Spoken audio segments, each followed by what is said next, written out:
Des dizaines de milliers de résidents du sud du Liban ont fui leur foyer depuis qu'Israël a lancé ses frappes aériennes contre des cibles du Hezbollah la semaine dernière. Israël accuse le Hezbollah de stocker des roquettes et des missiles dans des zones civiles et a averti les habitants de fuir. Ils ont frappé juste à côté de notre maison et notre bâtiment tremblait. Nous étions très stressés. C'est pourquoi nous avons dû partir et venir ici. On nous a dit que c'était sûr ici. La situation est vraiment tragique. Israël a également frappé Beyrouth pour la 4e fois depuis le début des hostilités il y a près d'1 an. Les forces de défense israéliennes affirment que la cible était le chef de l'unité des missiles du Hezbollah. Selon les rapports, il a été tué. Les autorités libanaises ont déclaré qu'au cours des 2 derniers jours, au moins 94 femmes et 50 enfants ont été tués.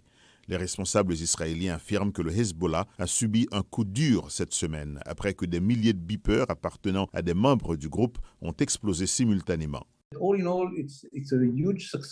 Dans l'ensemble, c'est un succès majeur d'avoir éliminé les commandants et la direction du Hezbollah en frappant des cibles très stratégiques au Liban.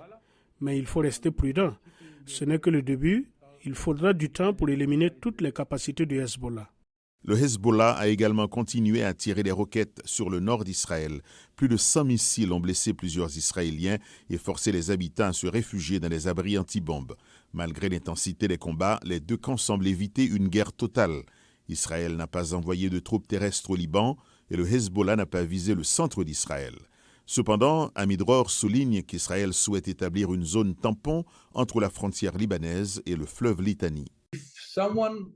Si aucune entité extérieure, que ce soit les Américains, les Français ou d'autres, ne parvient à un accord garantissant que le Hezbollah reste au nord du Litani, nous devrons probablement envoyer des troupes terrestres pour nettoyer la zone des rampes de lancement du Hezbollah et établir une zone de sécurité empêchant l'accès aux membres du Hezbollah. Les préoccupations internationales croissent face à la possibilité que le conflit entre Israël et le Hezbollah ne dégénère en une guerre régionale à grande échelle, ce qui pourrait entraîner l'intervention d'autres nations. Nous devons continuer à appeler à un cessez-le-feu immédiat de chaque côté de la ligne, tout comme pour la situation à Gaza. Elles sont liées, elles sont étroitement liées. Ce qui se passe à Gaza déclenche d'autres scénarios de guerre. S'exprimant hier aux Nations Unies, le président Joe Biden a affirmé sa détermination à empêcher une guerre régionale et a appelé à une solution diplomatique entre Israël et le Hezbollah, ainsi qu'entre Israël et le Hamas à Gaza.